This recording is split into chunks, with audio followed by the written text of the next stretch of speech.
Suster, Bapak Ibu, selamat siang, Kak Dalem. Selamat siang, Kak Dalem. Pada kesempatan siang hari ini, kami dari calon guru penggerak angkatan 8 SD Madudri Santo Yosef ingin melaksanakan kegiatan aksi nyata tentang disiplin positif dan nilai-nilai kebijakan universal yang akan kami laksanakan di SD Madudri Santo Yosef ini.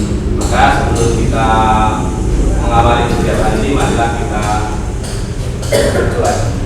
Kita doa dalam nama Bapa dan Putra dan Roh Kudus. Allah Bapa yang terkasih, kami mengucap syukur atas berkat-Mu sehingga pada siang hari ini kami boleh berkumpul di sekolah kami. Yang Bapak, berkatilah kegiatan kami dalam aksi nyata pendidikan guru penggerak ini. Kiranya kegiatan kami ini bisa bermanfaat dan semakin memajukan sekolah kami.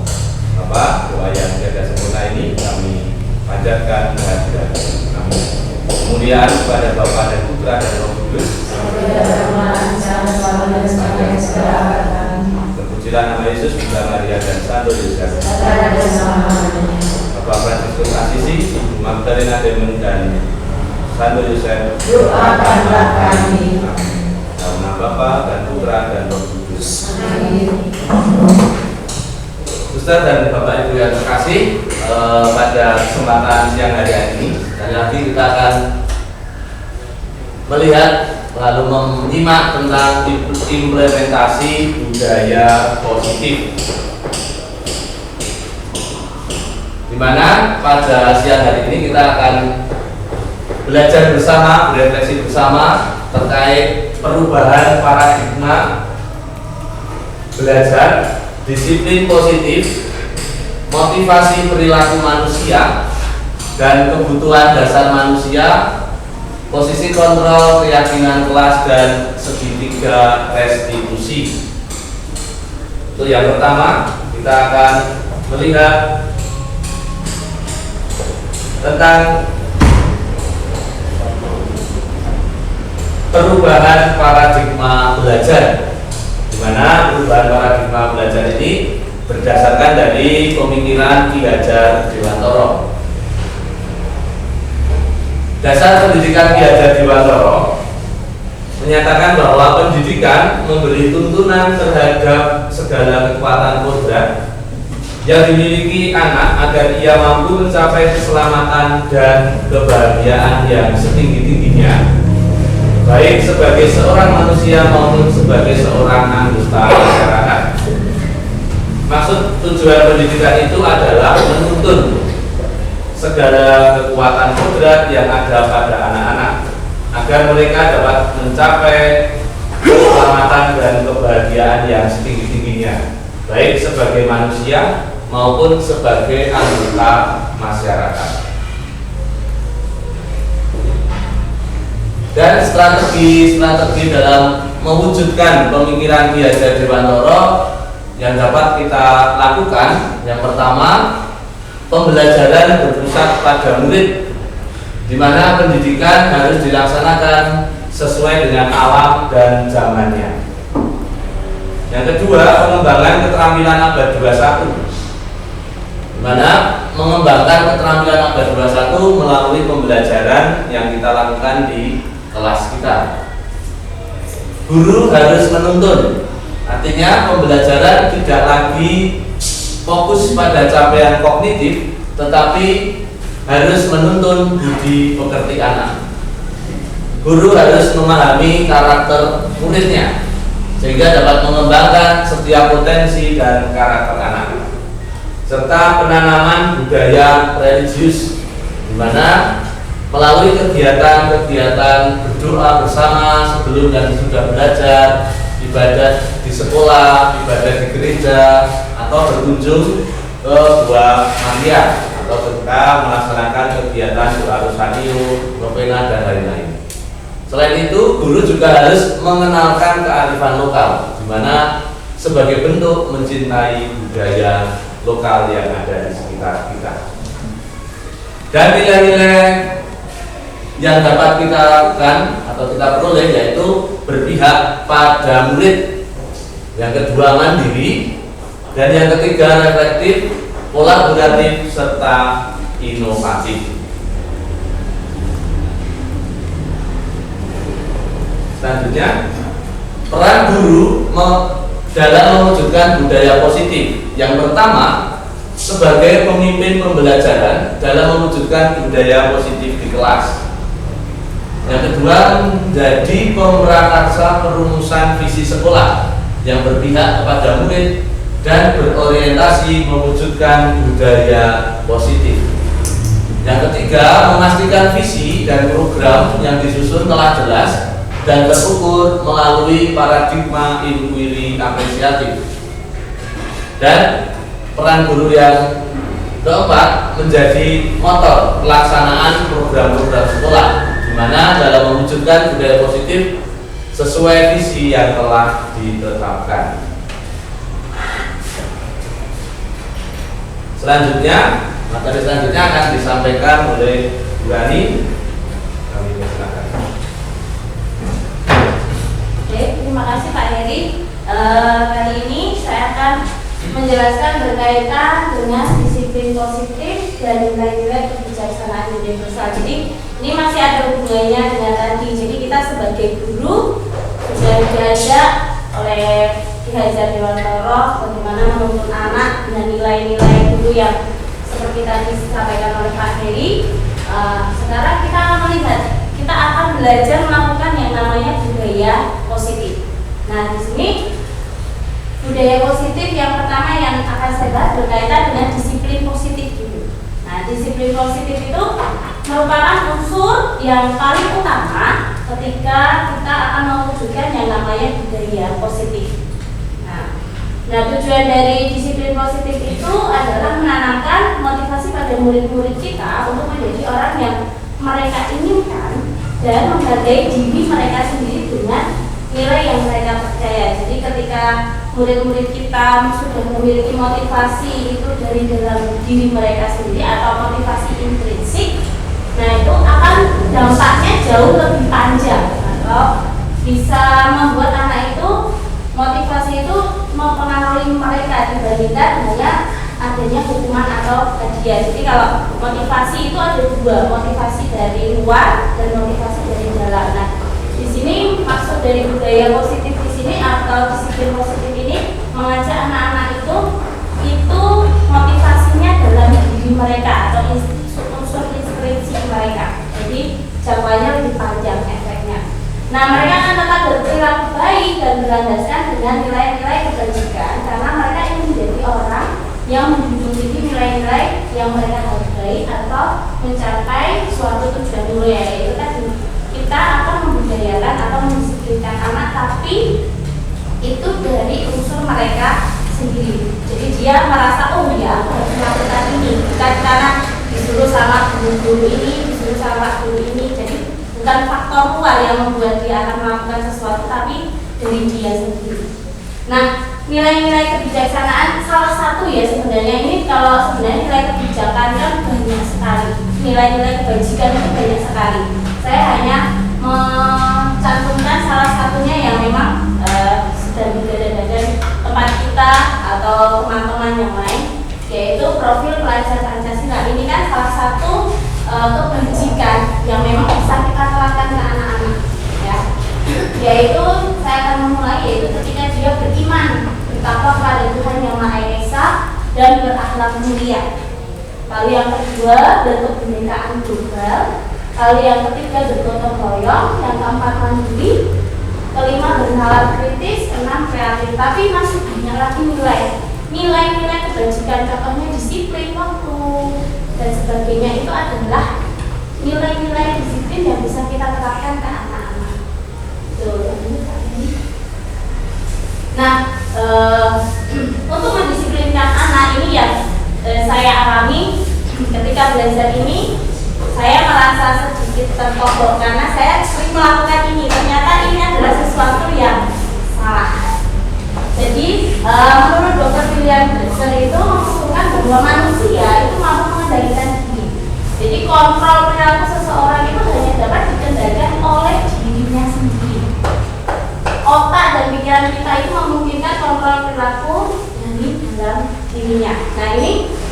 keempat di sini adalah ilusi seorang guru atau orang tua, bisa dikatakan. Jadi kadang kita sebagai guru itu mengontrol murid, kamu harus ini, kamu harus itu, kamu harus ini. Nah itu ternyata efeknya kepada anak mereka, karena itu faktor luar. Mereka tidak akan, oh ya bu, anak kontrol. Itu namanya ilusi guru yang mengontrol murid. Lalu yang kedua, ilusi bahwa semua penguatan positif itu efektif dan bermanfaat. Saya juga sering melakukan ini. Kadang banyak bicara ke anak-anak, menasihati dan sebagainya.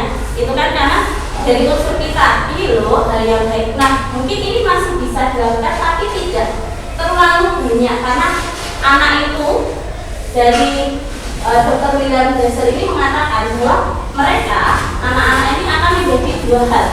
Satu, akan tergantung, nek tidak dikasih tahu gurunya, dia nggak akan tahu. Efek panjangnya itu seperti itu. Jadi harus ditunjuk dulu baru dia jalan. Itu efek panjangnya.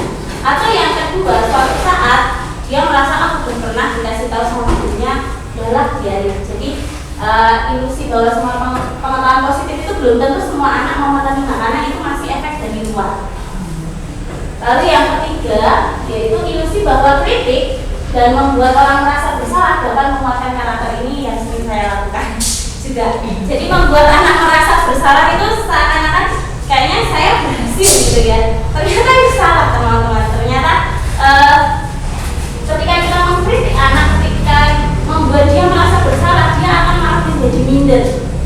Jadi mindsetnya dia jadi negatif. Oh iya, aku tuh nggak pintar, aku tuh nggak apa ya, aku tuh nggak bisa melakukan hal yang rapi. Jadi saya mengalami sendiri ke anak saya, kadang membuat anak saya merasa bersalah. Itu ternyata dipatahkan oleh ini. Jadi saya mencoba untuk tidak melakukan anak saya merasa bersalah lagi. Jadi kita menghilangkan, mari kita sama-sama menghilangkan efek apa negatif, yaitu membuat orang merasa bersalah. Lalu yang keempat, ilusi bahwa orang dewasa memiliki hak untuk memaksa. Ya, ini juga termasuk hal yang tidak baik, ya. Atau kita bisa mengatakan bahwa itu otoriter, ya, menjadi orang yang otoriter, bahwa kita masalah aku ibumu kok, aku gurumu, ya kamu harus manut aku. Kadang hal ini yang membuat anak yang melakukan tapi dengan terpaksa, atau karena ya memang karena dia guruku, jadi aku manut tanpa dari dalam dirinya ya merasa. Nah, ini hal-hal yang perlu kita perhatikan. Nah, dalam bukunya Dr. William Glasser ini dia meluruskan miskonsepsi itu tadi tentang makna kontrol. Ya, teori kontrol itu menyatakan bahwa semua perilaku itu memiliki tujuan dan motif tertentu. Jadi anak itu melakukan sesuatu pasti ada motifnya. Bahkan terhadap perilaku yang tidak disukai sekalipun. Nah, ketika murid menuruti semua hal yang kita perintahkan, bukan berarti bahwa kita dapat mengontrol mereka. Ini yang disampaikan oleh Dr. William Glasser. Jadi ini maksudnya adalah faktor ekstrinsiknya, ya. Oke, itu Pak Henry. Nah, di sini bila kita ingin membuat kemajuan perlahan sedikit-sedikit, ubahlah sikap atau perilaku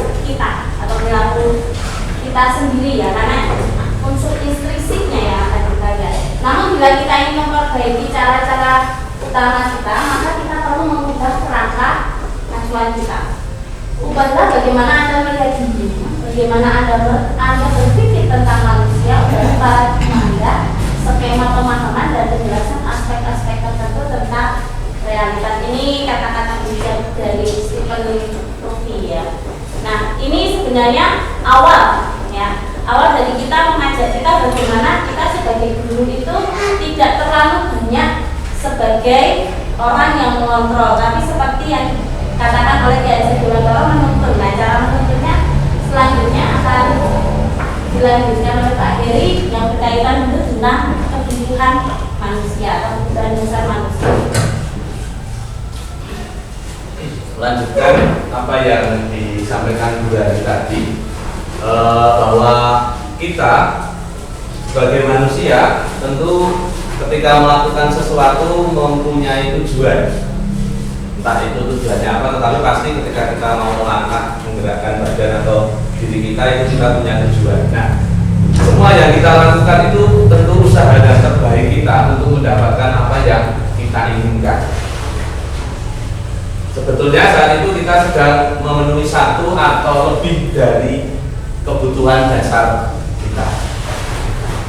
Dimana ketika seorang murid melakukan suatu perbuatan yang bertentangan dengan nilai-nilai kebajikan tadi atau melanggar peraturan, hal itu sebenarnya dikarenakan mereka gagal memenuhi kebutuhan dasar mereka. Mereka belum bisa memenuhi kebutuhan dasarnya. Dimana seseorang atau manusia itu mempunyai 5 kebutuhan dasar manusia. Yang pertama, kebutuhan untuk bertahan hidup.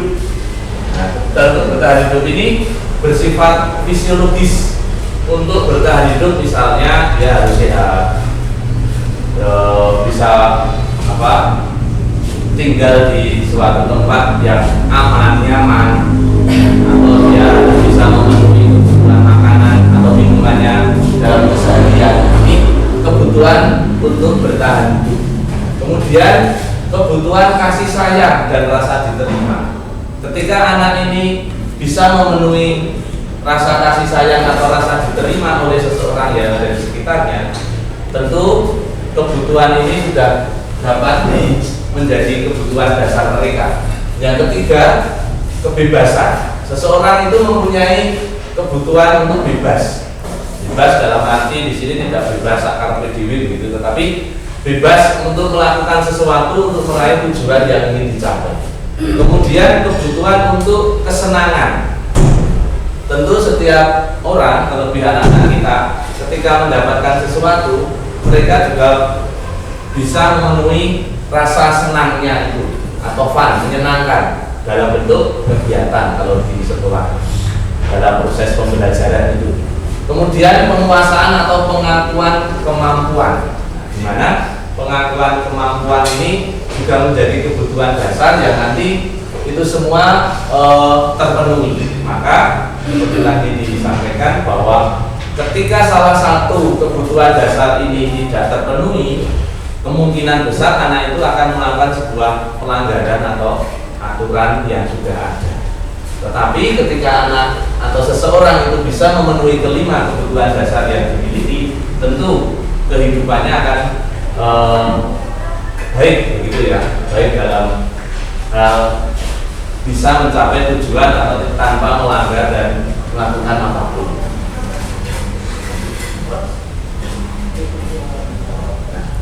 Untuk selanjutnya akan disampaikan segera terkait dengan motivasi perilaku manusia.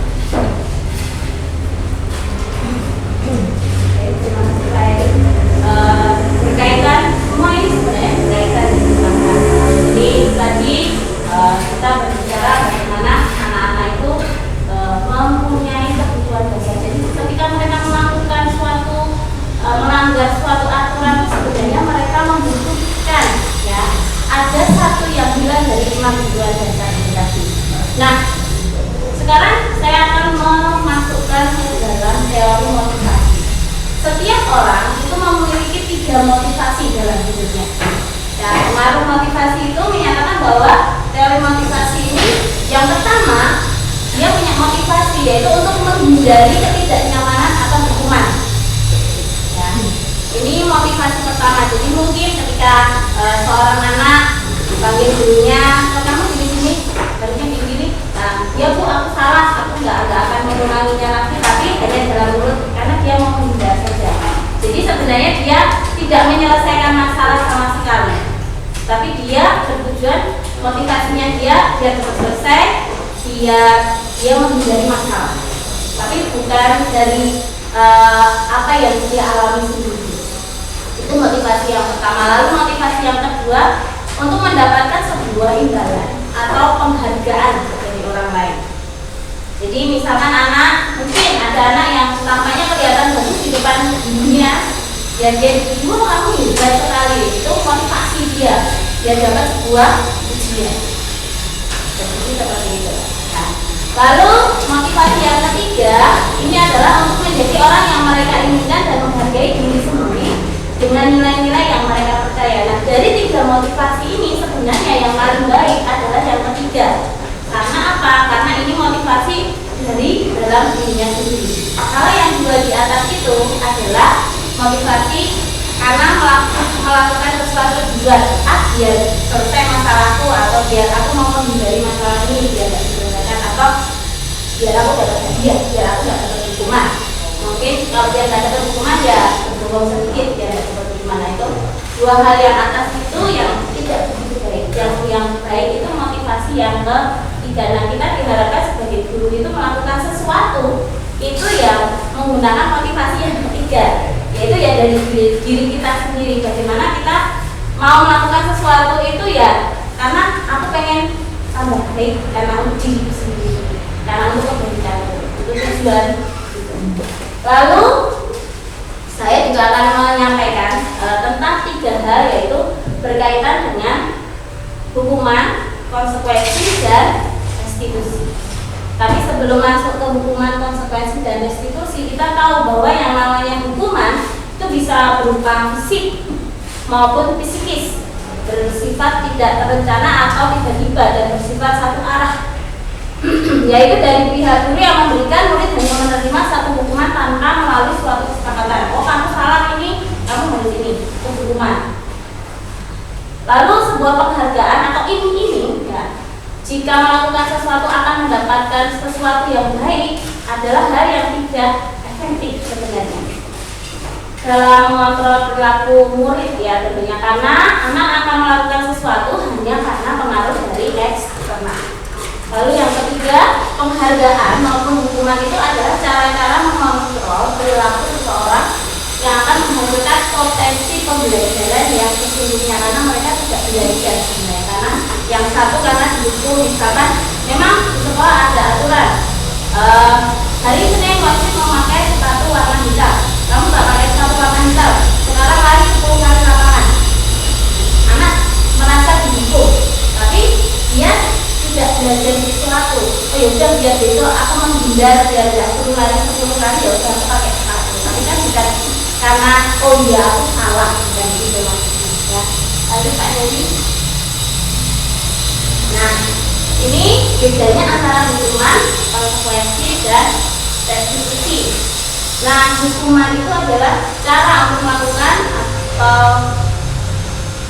melakukan pengarahan agar tingkah laku bisa sesuai dengan perilaku secara umum.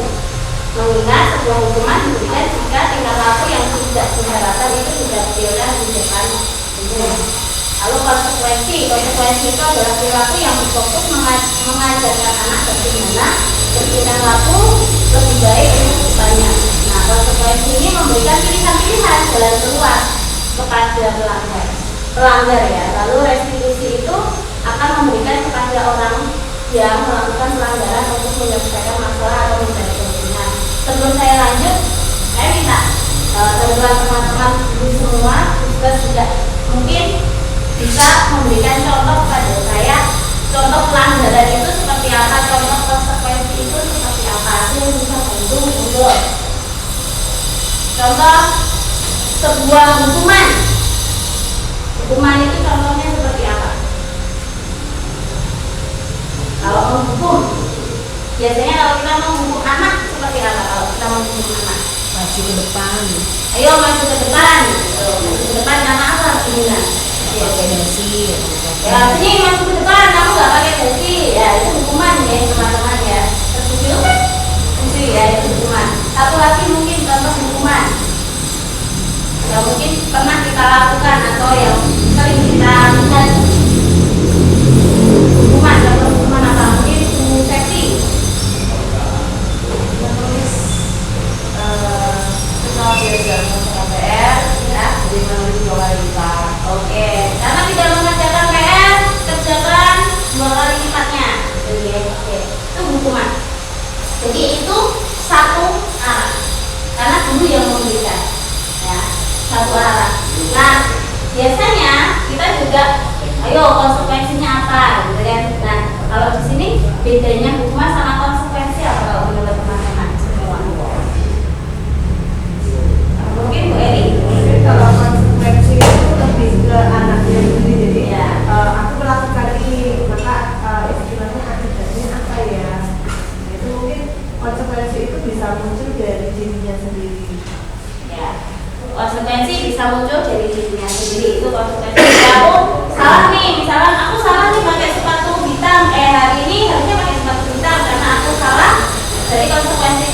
berlari 10 kali misalkan di lapangan itu konsekuensi itu ya teman-teman ya.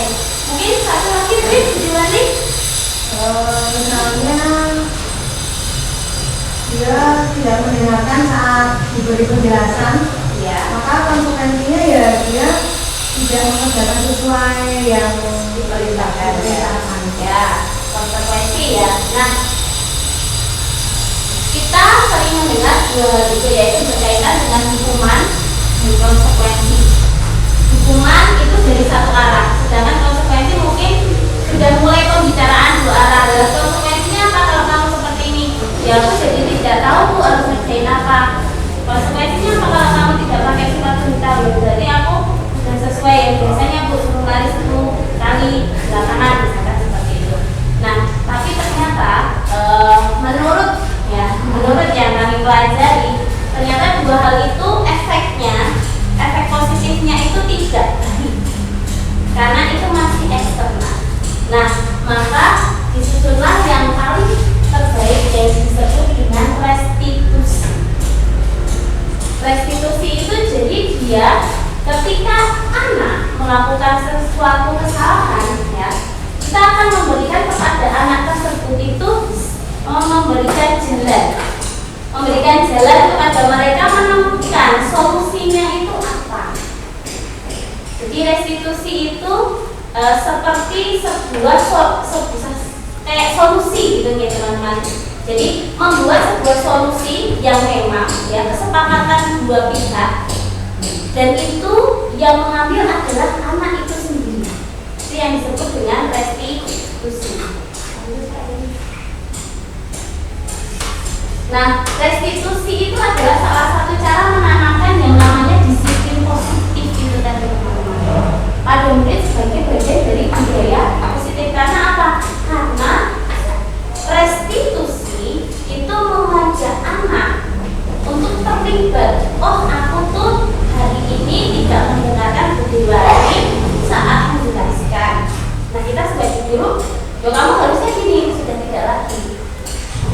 Kamu harus mengerjakan 2 kali misalnya kalau PNS salah. Tetapi kita memberikan jalan ke anak. Loh, harusnya seperti apa? Nah, maka si anak itu akan membuat, oh berarti aku harus ini ya Bu ya kalau aku seperti ini, ya.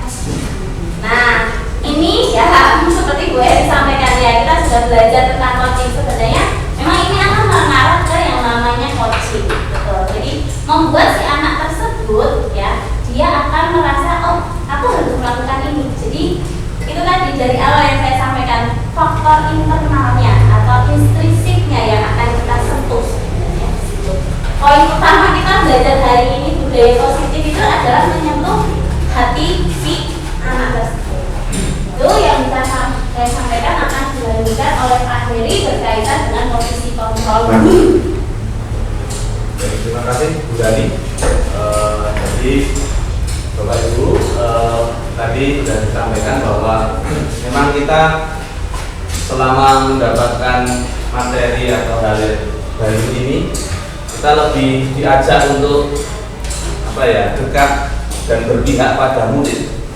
Mungkin selama ini kita sendiri yang mengeksekusi ketika tadi ada anak salah lalu kita memberikan pernyataan, mungkin nanti kamu lari 2 kali lalu menulis dan seterusnya. Ternyata kita kembalikan ke pemikiran Ki Hajar Dewantara bahwa kita sebagai pendidik memang harus berpusat pada anak, di mana anak itu bisa menyelesaikan masalah, mencari solusi, akhirnya kita menjadi jalannya. Nah, untuk selanjutnya, kita sebagai pendidik, sebagai guru, kita juga punya kontrol diri, di mana posisi kontrol itu menurut apa yang saya terima, di mana posisi kontrol ada suatu program disiplin positif yang berpusat pada murid, di mana ini dikembangkan oleh Dian Gosen dengan pendekatan restitusi yang tadi sudah disampaikan, yang disebut dengan 5 posisi kontrol. Posisi kontrol yang pertama kita sebagai guru itu kita sebagai penghukum, di mana dinyatakan bahwa seorang penghukum itu bisa menggunakan hukuman fisik maupun hukuman verbal. Mungkin selama ini saya pribadi cenderung masih sering menggunakan ini dalam pembelajaran, dimana dengan nada suara tinggi, dengan bahasa tubuh, dengan mata melotot dan jari menunjukkan atau menghadik.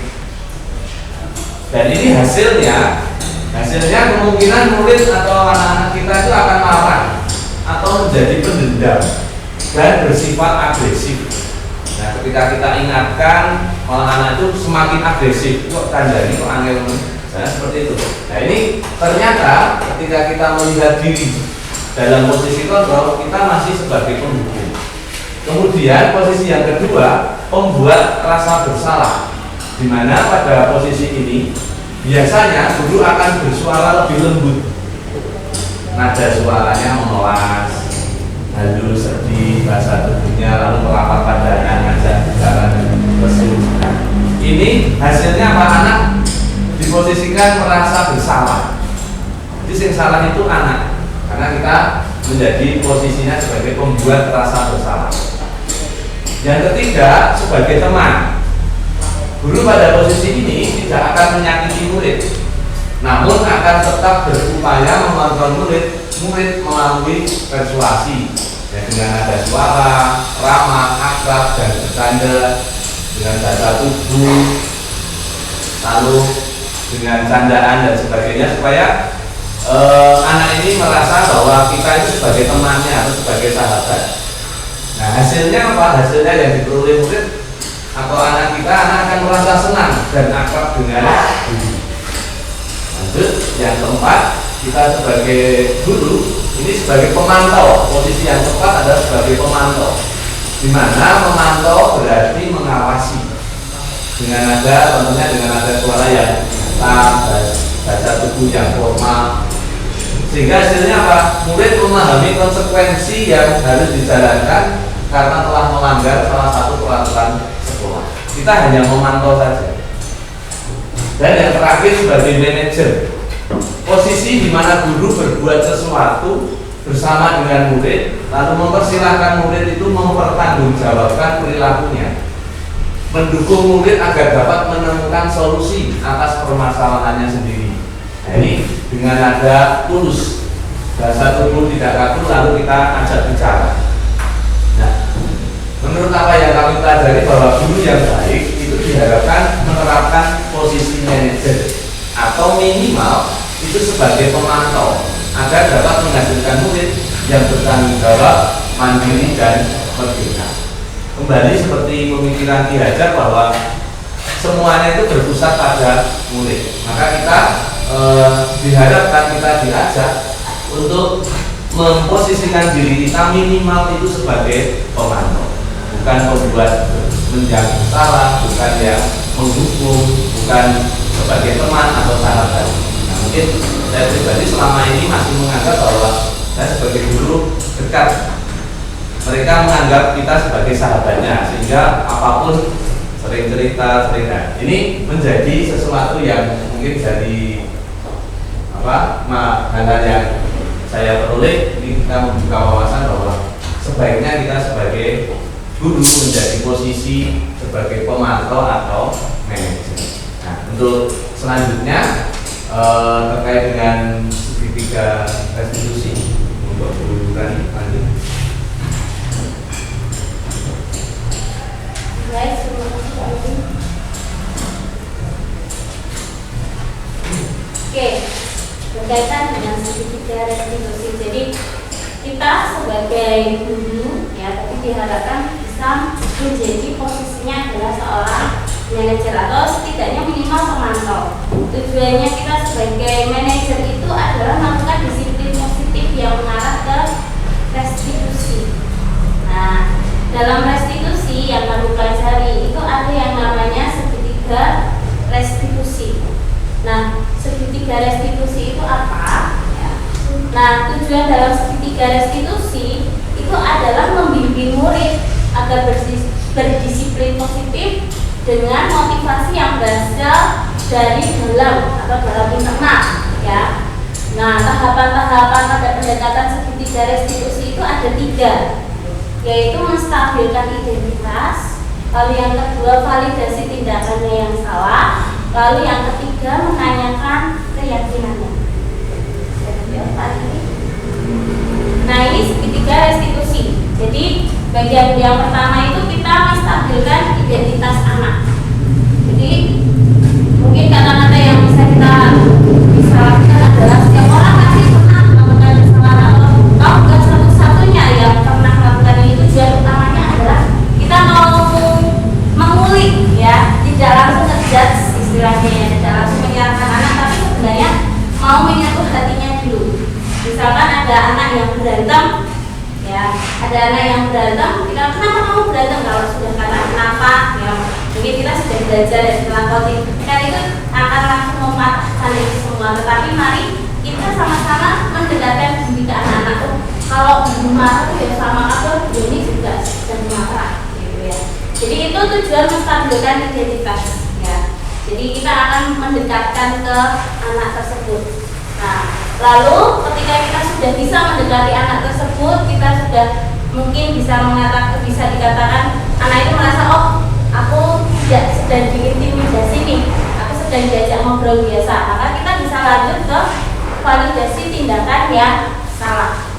Nah di sini kita tidak langsung menyuruh kamu salah apa sih atau kamu melakukan apa, tetapi kita bisa beberapa contoh kata yang bisa kita gunakan. Kamu tentu mengapa kamu punya alasan, kamu tentu punya alasan mengapa melakukan ini.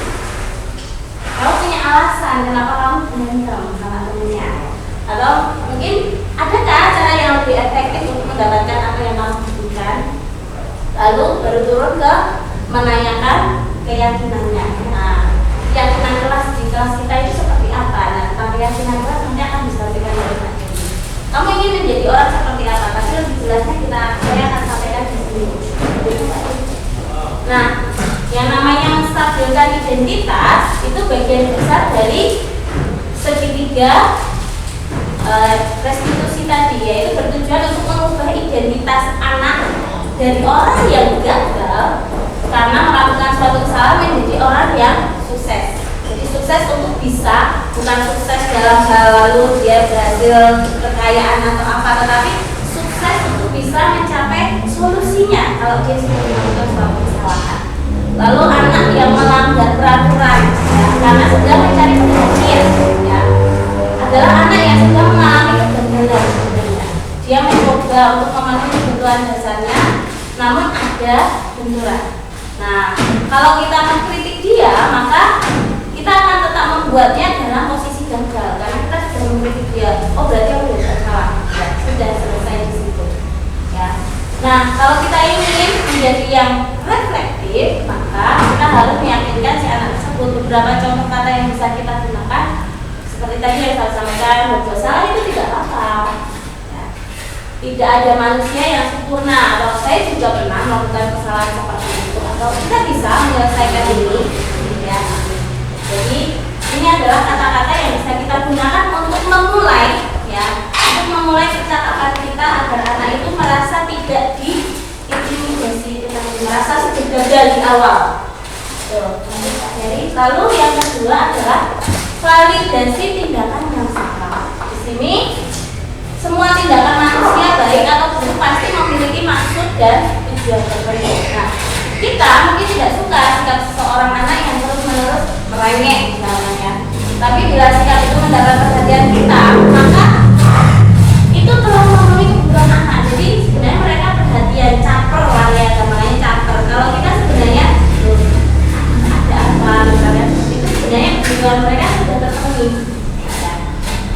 Kadang kita kok ringi banget istilahnya, anak saya itu ringi banget, tapi ternyata ya itu kebutuhan dasar dia. Sebenarnya dia sipil aku mbak ditolongin, sebenarnya seperti itu ya. Nah, kalimat yang mungkin bisa kita mungkin kita bisa gunakan ya, kita gunakan ketika kita berbicara dengan anak tanpa menghakimi mereka itu. Contohnya, padahal kamu bisa ya melakukan yang seperti ini, misalkan dia berarti bisa ya berantem untuk dari ini ya.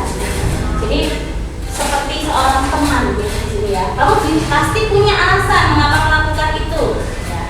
Kamu boleh mempertahankan sikap itu, tapi kamu harus menambahkan sikap yang beri. Nah ini untuk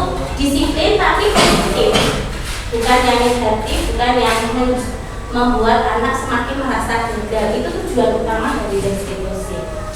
Yang ketiga yaitu menanyakan keyakinan. Nah, menanyakan keyakinan itu ketika identitasnya sudah sukses yang di bagian pertama dan kedua, maka anak akan siap untuk dihubungkan dengan nilai-nilai yang dia percaya dan berpindah menjadi orang yang dia inginkan. Karena kita ketika kita berbicara dengan anak, oh kita awalnya tahu, terus akhirnya kan ketika pasti ada alasannya yang mengapa melakukan ini. Akhirnya kan anak mau cerita bla bla bla bla bla bla bla seperti itu. Nah akhirnya lah menurutmu bagaimana? Sebenarnya itu arah yang nomor 3 itu menurutmu bagaimana? Itu sudah sesuai nggak sama yang sudah menjadi keyakinan kita atau kita atau menjadi keyakinan kelas kita? Nah disitu kata-kata yang bisa digunakan adalah apa yang kita percaya sebagai kelas atau yang kita yakini di kelas atau keluarga, apa nilai-nilai umum yang kita telah sepakati atau apa bayangan kita tentang kelas yang ideal ini, atau kamu mau menjadi orang yang seperti apa.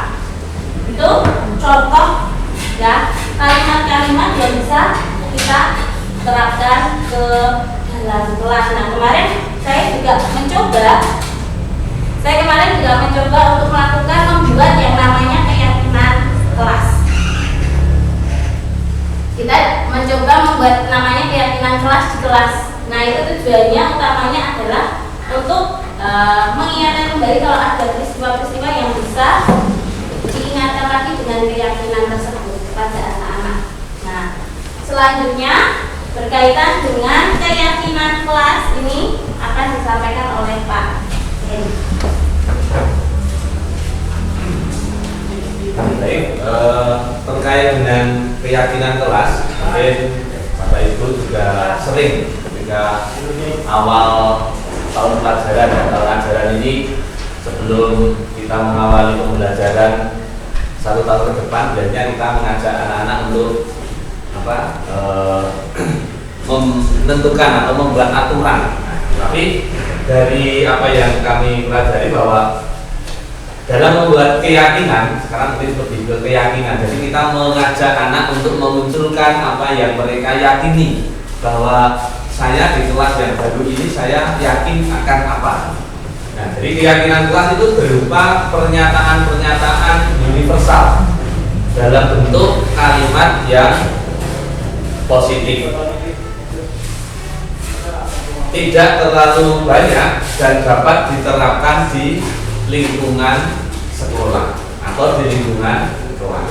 Nah, keyakinan kelas itu suatu keyakinan akan lebih memotivasi seseorang dari dalam atau memotivasi secara intrinsik, di mana seseorang akan lebih tergerak dan bersemangat untuk menjalankan keyakinannya daripada hanya sekedar mengikuti serangkaian peraturan. Mungkin selama ini kita sering mengajak anak-anak kita buat aturan di kelas, tapi kita dari apa yang kami pelajari ini kita diajak untuk membuat keyakinan kelas. Nah, sebagai contoh, mungkin Bapak Ibu minggu-minggu kemarin mengajak anak-anak untuk membuat aturan kelas. Nah, coba salah satu atau salah dua contohnya apa yang muncul dari anak atau kita yang menentukan biasanya kesepakatan ya. Kalau yang muncul dari anak apa? Contohnya aturan anak. Kalau ada yang bicara, yang lain mendengarkan. Yang ada bicara, ada anak bicara, yang lain mendengarkan. Mungkin yang lain tidak boleh jalan-jalan. Oke, ada lagi satu lagi contoh mungkin. Belakang mau ke kamar kecil itu setelah istirahat 1 jam setelah istirahat. Kalau ke kamar mandi atau kamar kecil 1 jam setelah istirahat. Nah, Bapak Ibu coba dari 3 contoh tadi, kira-kira ada nggak yang pernyataannya itu negatif? Sebenarnya itu aturan, tapi itu negatif sebenarnya. Dari contohnya Dewanti tadi, satu bicara yang lain mendengarkan, tidak boleh jalan-jalan. Terus yang satunya ya 1 jam setelah itu ya, setelah istirahat boleh ke kamar kecil. Nah, dari ketiga ini sebenarnya ada satu hal yang menurut saya ini negatif, kata tidak. Tidak boleh Nah, jalan. jadi ketika membuat keyakinan kelas, kita memunculkan ini bukan istilah yang negatif, tidak boleh jalan-jalan. Nah, tetapi mungkin bisa kita ganti dengan Tenang. duduk dengan tenang saat di dalam kelas. Itu kalau sungguh bisa muncul dari anak, mungkin ketika kita mengajak anak-anak itu akan muncul. Nah, ketika itu muncul ada kata tidak boleh dan seterusnya, kita kembali mengajak anak-anak coba diganti kata apa supaya ini mungkin akan sedikit mengubah, ya, menjadi keyakinan bahwa saya yakin bahwa anak-anak itu yakin akan duduk tenang saat pembelajaran. Itu akan lebih baik. Itu dari bagaimana kita membuat keyakinan kelas. Selanjutnya dari apa yang kita peroleh dari keyakinan kelas tadi sebagai contoh, misalnya setiap anggota kelas perlu belajar, setiap anggota kelas perlu senang, perlu bahagia, tidak boleh ribut. Nah, itu kan biasanya kita seperti itu. Kemarin saya pun juga sama. Bukan anak kita membuat aturan tidak boleh berisik. Kita ganti. Suasana kelas harus tenang. Nah, ini pernyataan yang akan membuat keyakinan itu muncul. Untuk kita tetap setiap kali, setiap hari selalu mengingatkan. Begitu, Ustaz, Bapak Ibu, kami untuk materi yang kami sampaikan terkait dengan nilai-nilai budaya positif sudah selesai. Apakah dari Ustaz atau Bapak Ibu ada yang ingin bertanya atau menanggapi untuk kami yang ini masih dalam proses belajar? Monggo kami persilahkan, mungkin ada masukan. Dilani. Segitiga. Ya, kan ada beberapa pertanyaan, contoh pertanyaan ya. Mungkin bisa dibacakan salah satu contoh pertanyaannya Bu Dilani.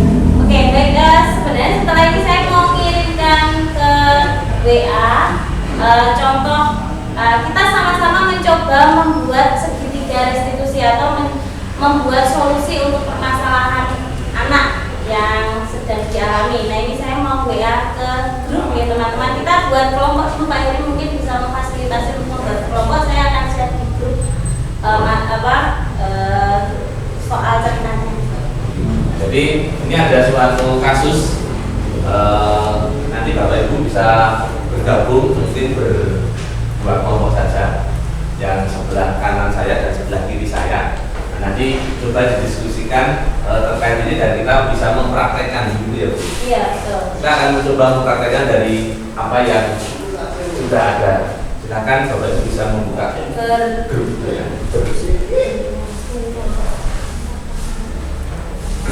Baik, jadi kita bisa bentuk kelompok berapa bulan? Tiga. Boleh. Oke, baik, kalau bertiga berarti satu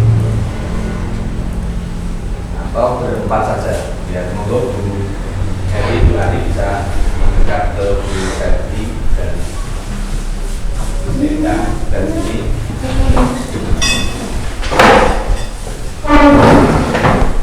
Jadi apa yang sudah dikirimkan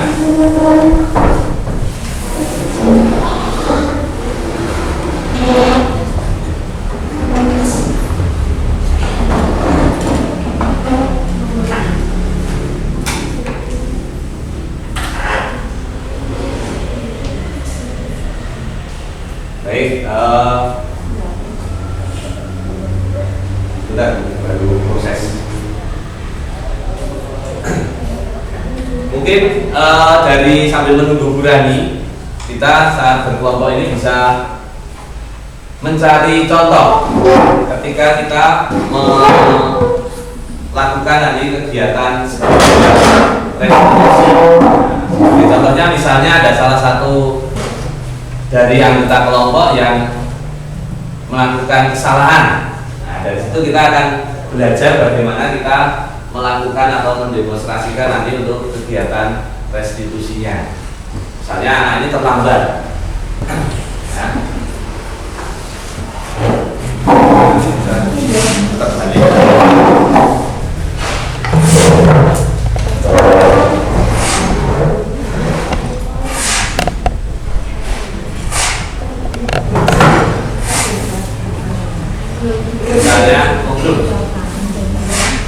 Misalnya sebagai contoh, ketika anak itu tidak mengerjakan tugas, kita mencoba menggali atau menstabilkan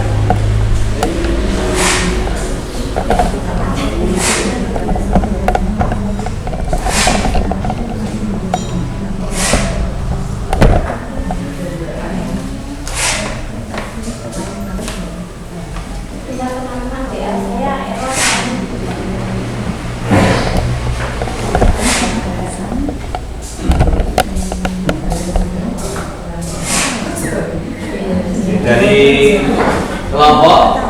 Nanti bisa mencoba, kalau untuk segitiga restitusi memang baru akan dikirim, mungkin kita bisa membuat satu keyakinan kelas, misalnya kata-kata atau pernyataan yang positif yang bisa kita berikan ke anak-anak, atau kita nanti menjadi kesepakatan, misalnya bisa memberikan contoh untuk keyakinan kelas, bisa kita bahas dalam kelompok.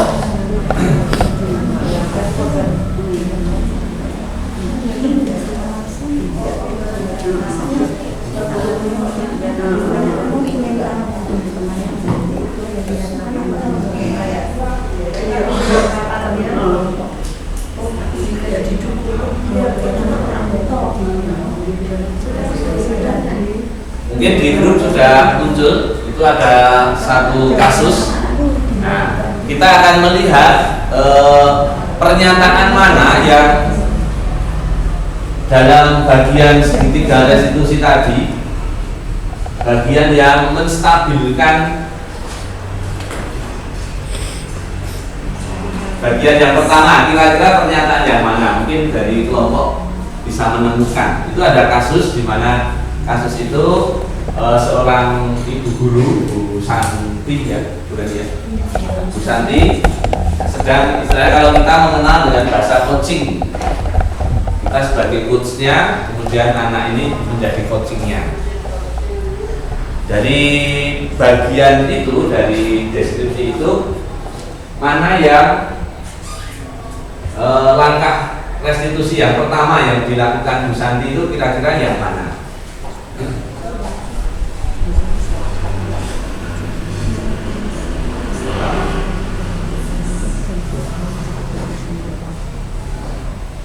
Itu menurut Anda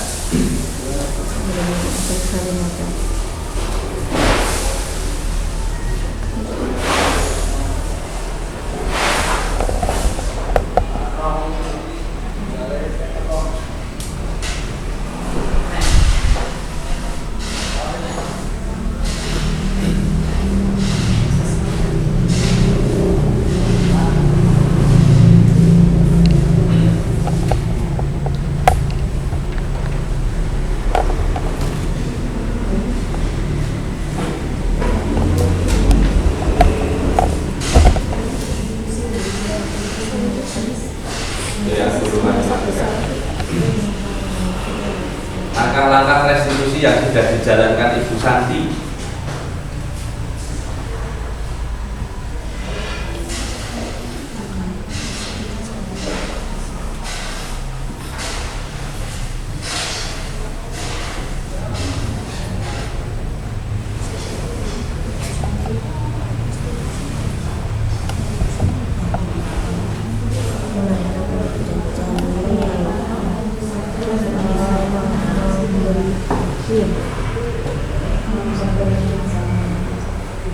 Mungkin yang pertama yang menstabilkan.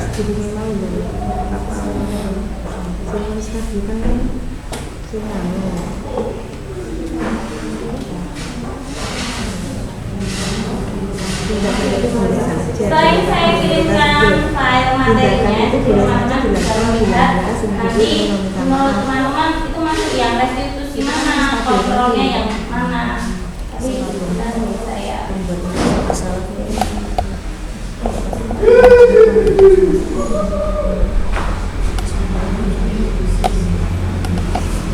Sempat menjelaskan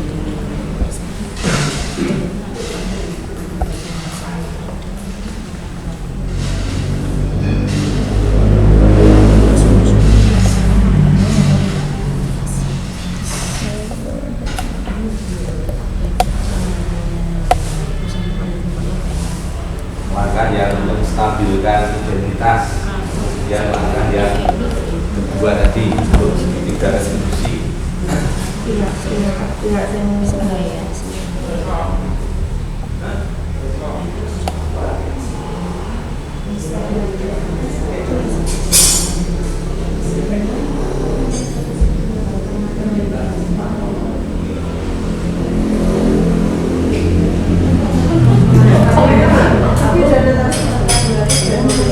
yang diusulkan TV dan Natal kan diskusi gitu lah kan. Oke, saya berikan materinya tadi yang berkaitan dengan posisi kontrol dan restitusi.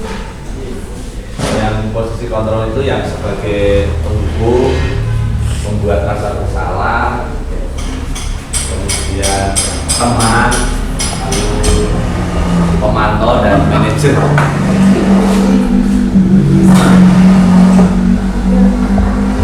Materi saya sudah berikan ya. ya Bu, boleh sih.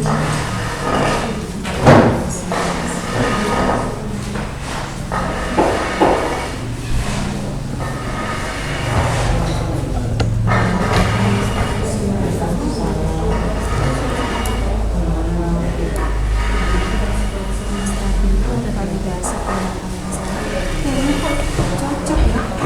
Sepertinya sih dari menstabilkan identitas. Dia tanya apa yang akan kamu permainkan, berarti apa? Ini rasa bersalah. Validasi. Apa yang mereka bisa lakukan untuk menggantikan rasa tidak senang hati Ibu Santi? Langkah-langkah restitusinya seperti yang dilakukan Bu Hani itu apa saja? Belum Santi. Coba kita kulik lagi langkah restitusinya yang dilakukan Bu Santi itu, mulai dari yang stabilkan identitas yang dilakukan Bu Santi apa, terus yang validasi tindakan yang salah itu yang dilakukan Bu Santi apa, terus yang ketiga yang menanyakan keyakinan itu yang dilakukan Bu Santi apa. Coba dicermati di bacaan itu.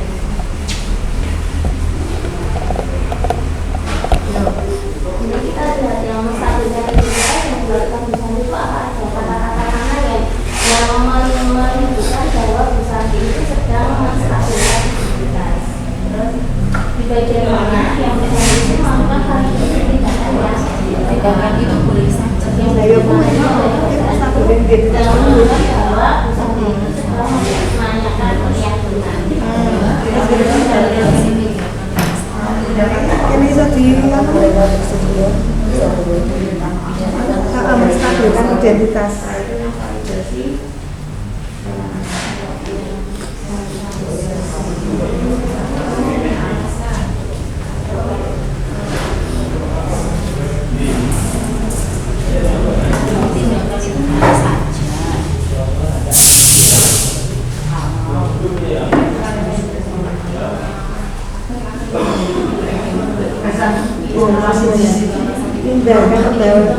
itu hanya saja dilakukan bila mereka sungguh-sungguh ingin meminta maaf.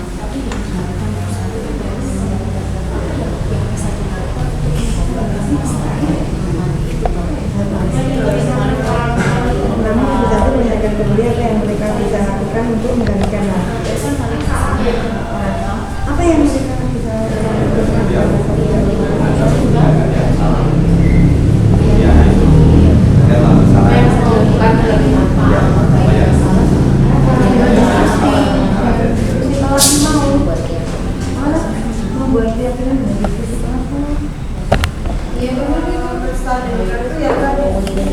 Yang menstabilkan itu nggak apa-apa, kita juga Burani juga pernah.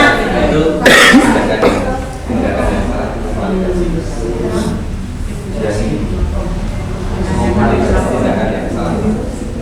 menanggapi bahwa Wes. tindakan itu boleh saja ya, mereka sendiri Posisi apa?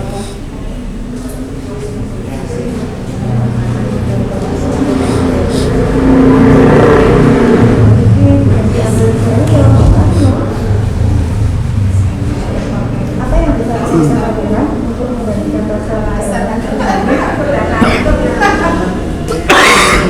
Biar nggak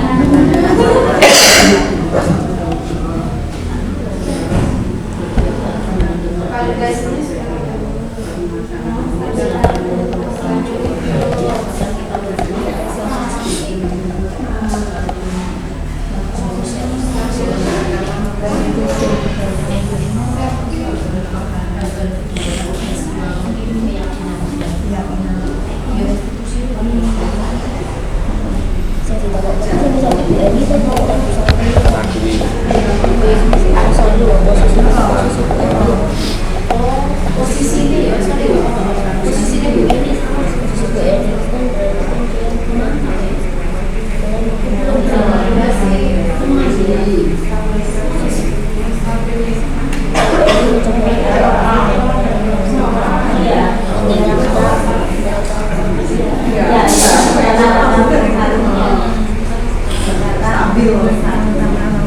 tolong balik apa yang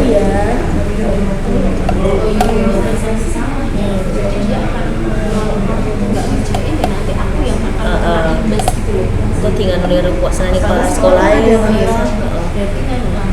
kita sama ya, kita saat menanggapi ya, untuk menanggapi keyakinan ya.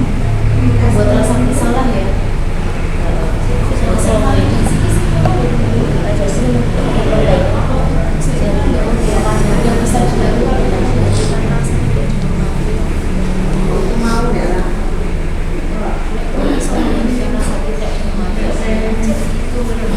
Berarti apa sebenarnya? Ini loh, berarti tinggal sekolah kita loh.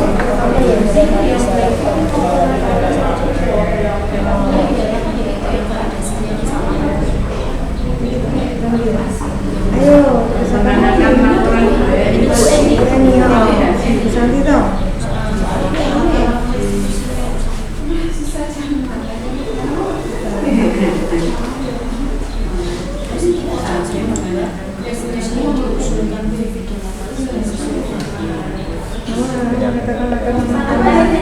kalau kami yakin itu dia.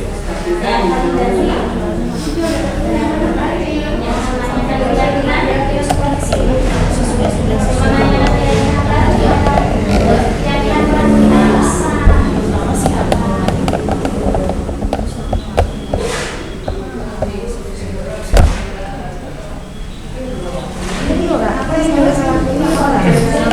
Iya, iya.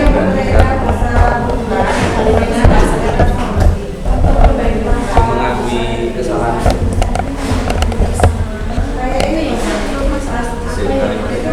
Orang masalah ini kok. Ini diskusi kelas kita Iya, terus Sudah akhirnya diskusikan tiga ini. Vivi dan tadi Identifikasi lagi. ini terlalu itu berarti keyakinannya no. Tapi ini keyakinan kita akhirnya sudah Mengaku kesalahan itu. mengakui kesalahan terus Saya tengah itu, bukan maksud itu. email ini mengaku kesalahan gitu kesempatan berarti dan membela diri namun pada akhirnya mengatakan setelah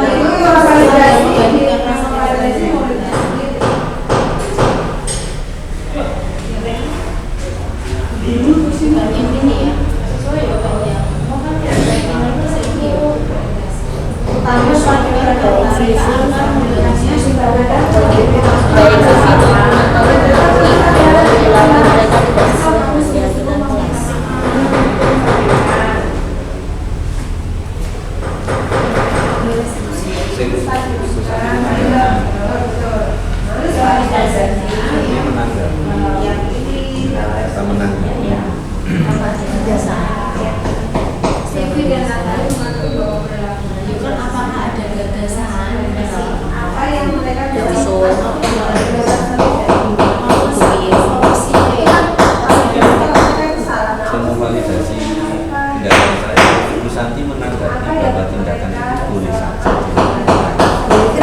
Ini Pak, ini kan validasi. Stability toh. Menstabilkan toh Pak. Bikin saya menstabilkan Pak. Mungkin oh, menstabilkan. Tindakan itu boleh saja.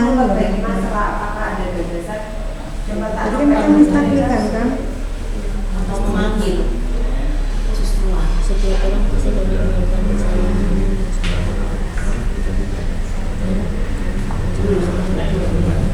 Nah ini validasi. Kalau yang tidak benar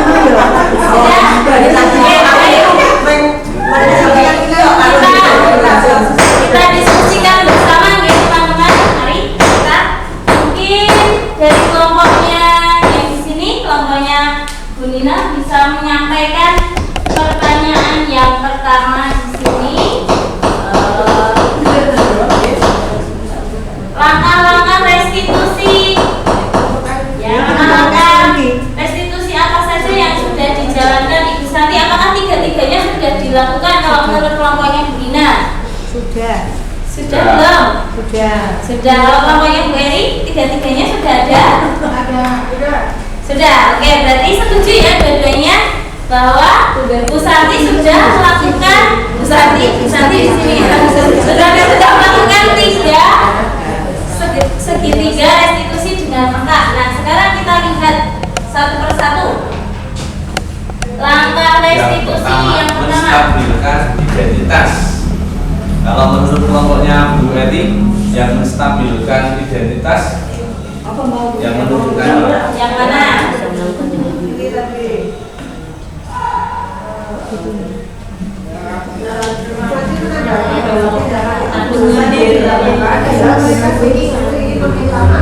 Bu Santi menanggapi bahwa tindakan kriminalisasi dilakukan bila mereka sungguh-sungguh ingin meminta maaf. kalau tempatnya Bu Santi sama. Validasinya? Validasinya apa yang mereka bisa lakukan untuk menggantikan rasa tidak dihormatinya sakit. Oke, sama ya? Oke, lalu yang menanyakan keyakinannya? Yang mana?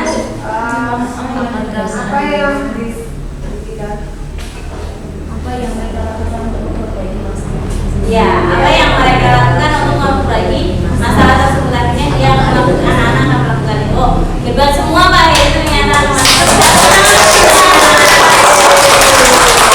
Betul, nah itu salah satu contoh ketika kita melakukan yang namanya segitiga restitusi. Jadi anak-anak tersebutlah yang akan menemukan sendiri caranya. Nah, lalu pertanyaan yang berikutnya adalah posisi kontrolnya Bu Santi di sini sekarang menurut teman-teman sebagai Bu Eni ya, Bu Eni. Ya.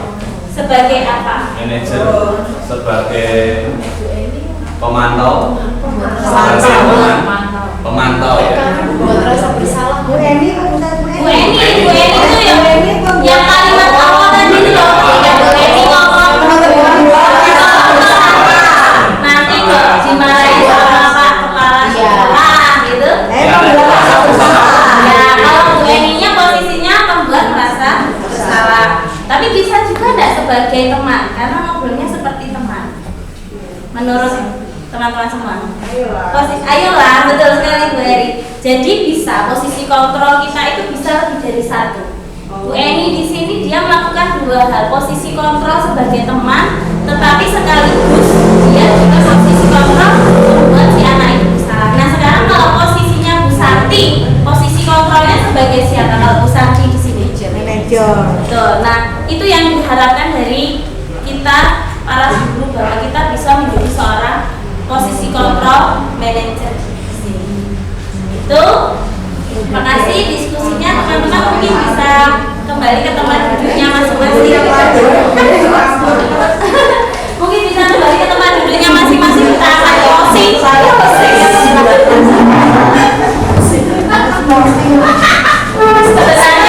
ada satu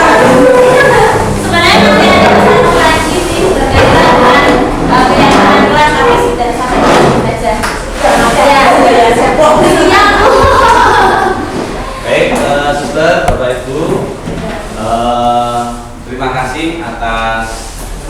yang diberikan sehingga kita bisa belajar bersama apa yang tadi kami sampaikan terkait budaya positif, keyakinan, kelas, kemudian posisi kontrol guru. Ternyata dari apa yang kita alami mungkin ada yang sama atau mungkin malah jauh berbeda. Nah, semoga dengan apa yang kami sampaikan ini bisa sungguh menjadi refleksi buat kita semua, menjadi seorang guru, bahwa apa yang kita berikan itu memang harus berpusat pada murid kita, sehingga mereka sungguh mempunyai tujuan dan anak-anak ini menjadi bahagia. Intinya anak-anak menjadi bahagia. Maka mari kita belajar bersama-sama terkait demikian yang dapat kami sampaikan. Sekali lagi kami ucapkan banyak terima kasih dan kita akan tutup dengan doa. Baik, saya akan berdoa dalam doa. Mari kita berdoa dalam nama Bapa dan Putra dan Roh Kudus. Amin. Allah Bapa kami di surga, kami mengucap syukur Tuhan untuk kegiatan diseminasi pada siang hari ini. Kiranya Tuhan memberkati apa yang sudah kami pelajari dan kami dapat implementasikan di sekolah kami tercinta ini. Semoga kami dapat menjalankan budaya positif di sekolah kami sehingga anak-anak kami semakin menjadi pribadi yang sekolah untuk memperbaiki. Semua ini kami mohon dengan perantaraan Kristus Juru Selamat kami. Amin. Malaikat Allah yang Israel Tuhan Tuhan beri aku, teranglah, dibilah, dan